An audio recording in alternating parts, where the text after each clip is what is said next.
Salut, c'est Marie-Noël Yoder pour Bible Tunes, la Bible pour ton quotidien avec Dieu.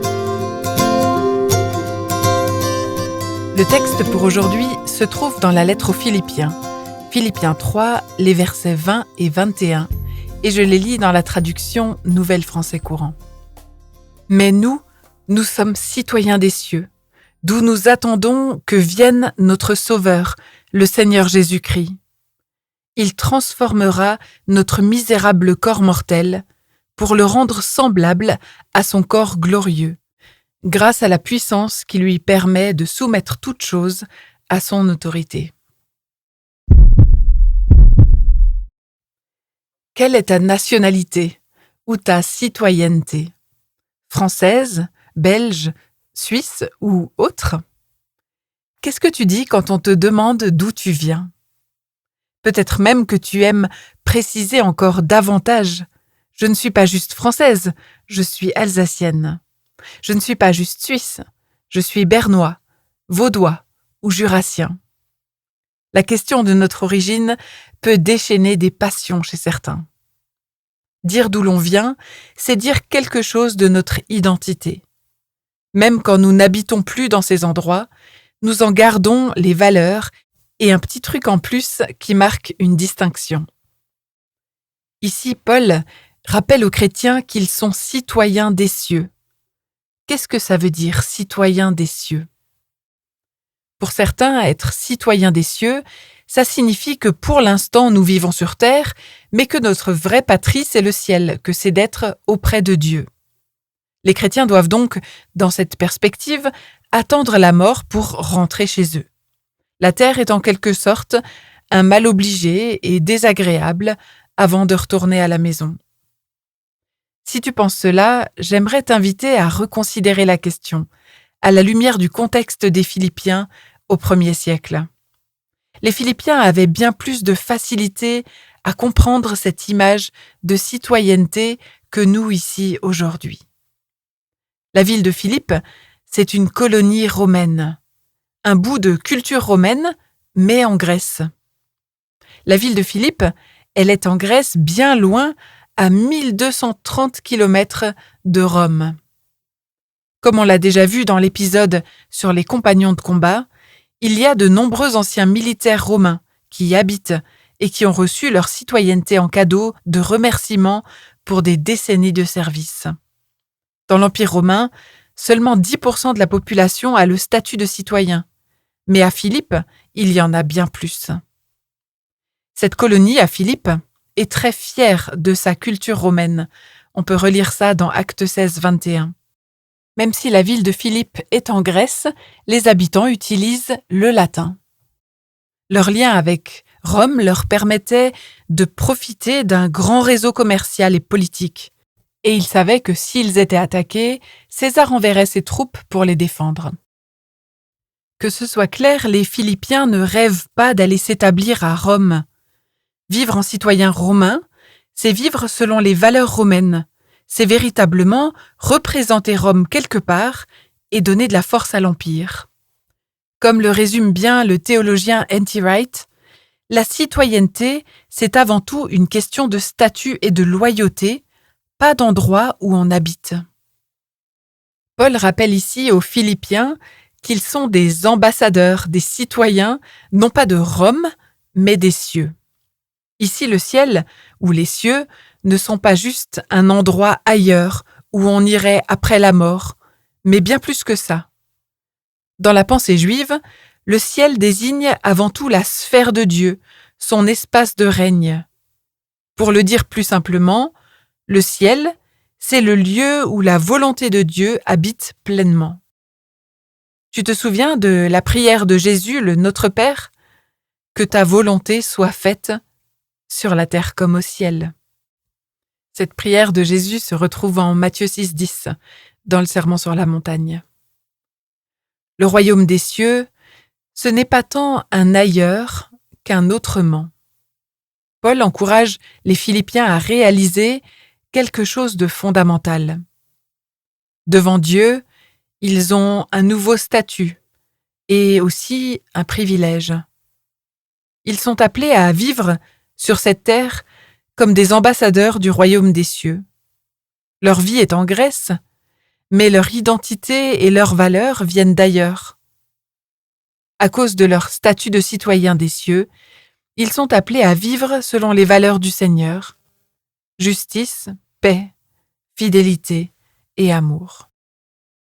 Si la volonté de Dieu est en tension avec ce que réclame la culture dans laquelle ils vivent, ils doivent choisir de vivre selon la culture du royaume des cieux, en cohérence avec la volonté de Dieu. J'aimerais te lire quelques extraits d'une lettre appelée Lettre à Dionyète, écrite au IIe siècle, quelques décennies après la lettre aux Philippiens, parce qu'elle illustre bien cette idée de vivre dans le monde, mais en tant qu'ambassadeur du royaume des cieux. Dans cette lettre, la question est posée: qu'est-ce que les chrétiens ont de particulier? Les chrétiens, dit la lettre, résident chacun dans leur propre patrie, mais comme des étrangers domiciliés. Ils s'acquittent de tous leurs devoirs de citoyens et supportent bien toutes les charges comme des étrangers. Toute terre étrangère leur est une patrie, et toute patrie une terre étrangère. Ils passent leur vie sur la terre, mais ils sont des citoyens du ciel. Je relis le verset 20.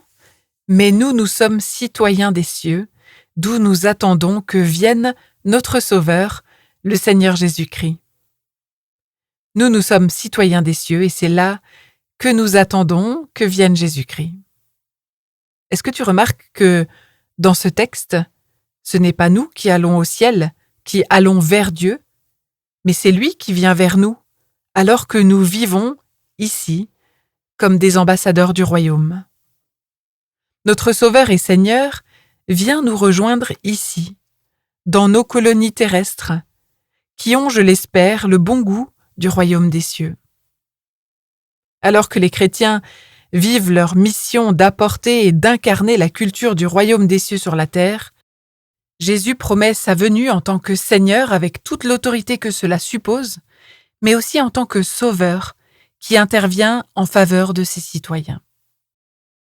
Le verset 21 poursuit: « Il transformera notre misérable corps mortel pour le rendre semblable à son corps glorieux, grâce à la puissance qui lui permet de soumettre toute chose à son autorité. » C'est là, sur cette terre, dans cette vie corporelle d'ambassadeur, que Jésus viendra finir le travail, comme Paul le soulignait déjà au début de la lettre.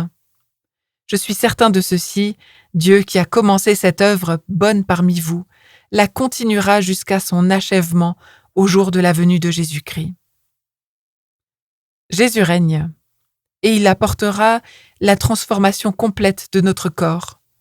Il apportera résurrection, restauration et guérison. Pour Paul, le salut, ce n'est pas de quitter cette terre pour aller ailleurs, mais bien d'accueillir la puissance de la résurrection dans un monde appelé à être renouvelé. Dieu viendra du ciel et transformera toute chose. Il a la puissance de transformer toute chose sous son autorité.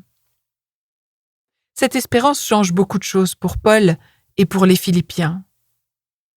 Paul est dans une situation de profonde humiliation dans sa prison. Mais il sait que Dieu peut et va transformer cela. Il invite à persévérer dans les difficultés et à continuer d'investir son énergie dans ce qui a un caractère durable. Parce que Dieu vient et qu'il va terminer le travail. Paul invite les Philippiens à vivre en tant qu'ambassadeurs du royaume des cieux, en tant qu'ambassadeurs de la volonté de Dieu sur cette terre. Il leur dit en essence: « N'oubliez pas, Christ vous a donné une nouvelle identité. Vous êtes pardonnés et aimés.